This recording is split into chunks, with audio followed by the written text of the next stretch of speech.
Hello, hope you're doing well today. I had written something of a reflection after the conversation I had with Roja Kannan ma'am. Seeing the interview again, triggered a lot of thought within me.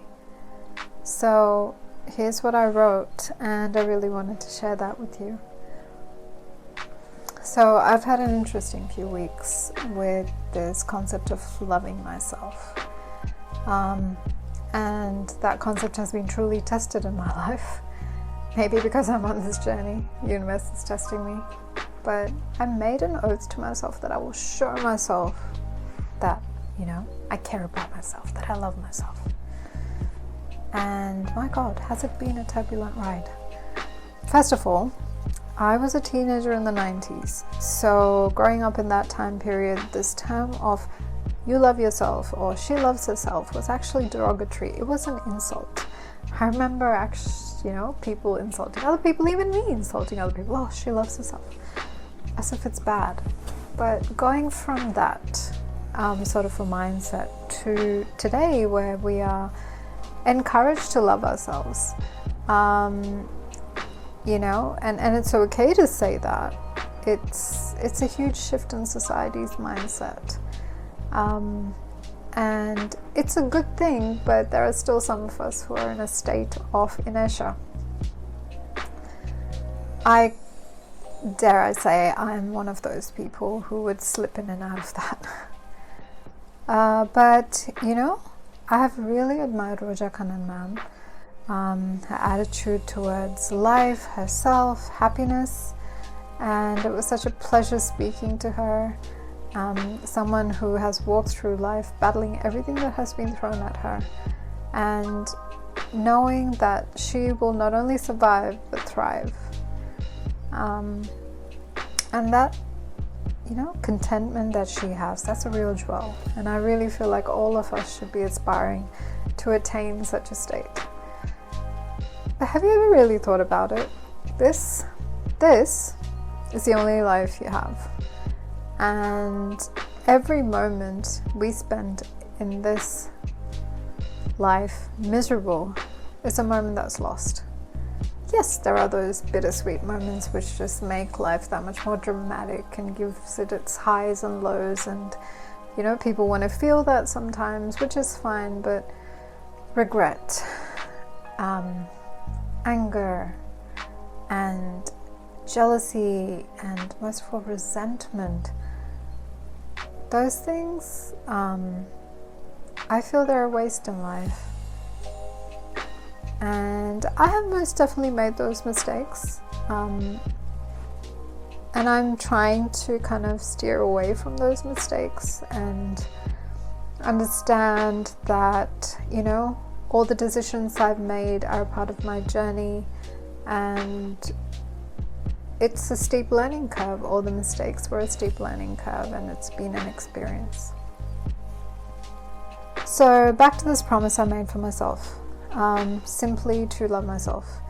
I saw this Instagram reel recently by Matthew Hussey, I think, and he says this one thing which kind of blew my mind. He said, the only job you have in this life is to take care of this one human being that God gave you, and that human being is you. I find it interesting, obviously, people with children or people who need to take care of their family or whatever will be like, no, I have so many other, responsibilities. But actually, no one can force those responsibilities onto you. You can walk away from it. So if you choose to do it, it is your choice. And I guess you are doing it for yourself. And are you taking care of yourself while you do all of that? I guess that's the deeper question to ask. That was a very interesting concept, and that led me into this spiral of thought. I started questioning all my actions, from wondering, why I was sad if I was sad, and if I could get out of that situation, and why I haven't if I haven't, and who I gave my time to, and who I gave my attention to. One of the craziest things I've found recently is that I've been consuming a lot of sugar and carbs. It's been quite stressful with a lot of obligations, and in order to counteract that stress, I have been seeking comfort in sugar and carbs. As soon as I had this realization, I stopped doing it. But it wasn't an act of love. It was an act of survival, and it was maybe even a form of addiction that I was feeding. But like I said, as soon as I had that realization, I was able to stop. And of course, then I checked the scales and noticed that I had gained 6 kilos, and then I found myself at the gym at 10 p.m. even though I was super exhausted. So I'd swung completely the opposite way, and it was again not an act of love. So it's really interesting what you tend to put yourself through because of your expectations, because of society's expectations. I mean, questions, did I even need to be in those stressful situations, and could I have avoided them, and why didn't I? So these are questions really that I had to ask myself. So after my self-promise, I have had to make some tough decisions that have left a few people shocked, because I am one of those people who said yes to everything. And my boundaries, well, they were kind of non-existent. And I'd give until there was nothing left of myself. One might say, oh, in an abundant mindset, you can give endlessly. And this is true. But it's important to do a health check and see how abundant you truly feel. Before giving, if you feel exhausted and you're not acknowledging it, maybe it's time to take a break and give something to yourself, and that is completely okay.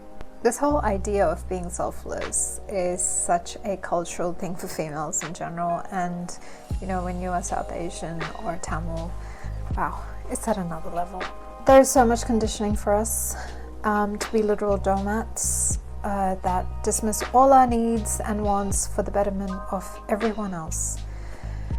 How many times have I heard, respect your elders even if they are completely wrong? He's a boy, that's how he is. You're a girl, act properly. Sit like a girl. Walk with grace. Don't talk back. Don't make a big deal out of your emotions.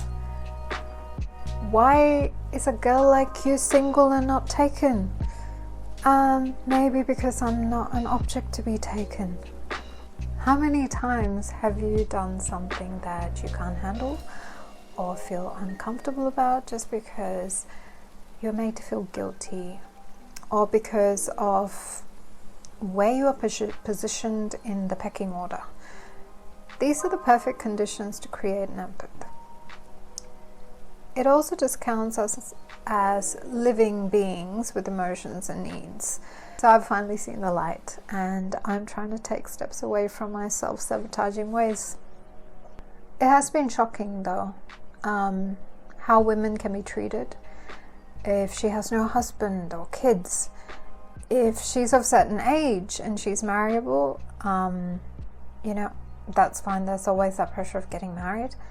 And then if she's beyond a certain age, there is clearly something wrong with her, and also she isn't even given the respect a woman with a child and a husband would be given, especially within South Asian culture. And God forbid, if she doesn't have a good career as well, that woman is just a true waste.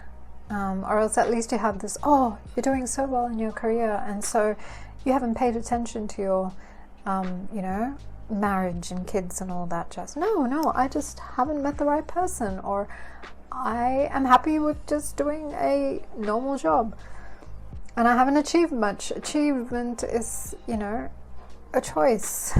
It's not necessarily that someone has to achieve something to be, to feel worth. So it's all kind of interesting ideas that are enforced upon us from the get-go.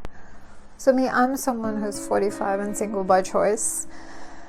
And I'm really glad I never ended up with anyone from my past, because I didn't even know who I was and what I wanted.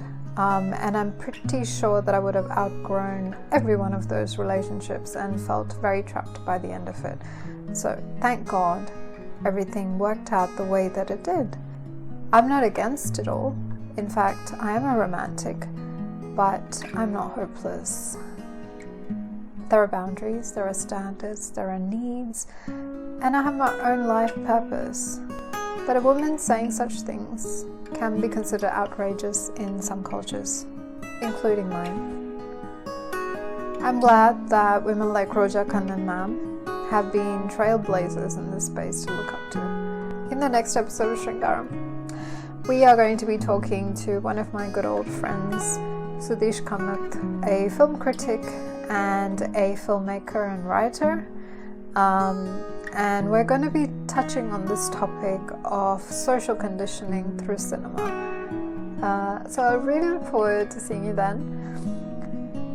And I feel great that I could get all of this out of my chest, because some of these things are just really important. And I really encourage everyone to ask this one question of, every move that you make today, why are you doing it? And is there love in it for yourself? There's the question of the day. And I will see you in the next episode of Sringaram.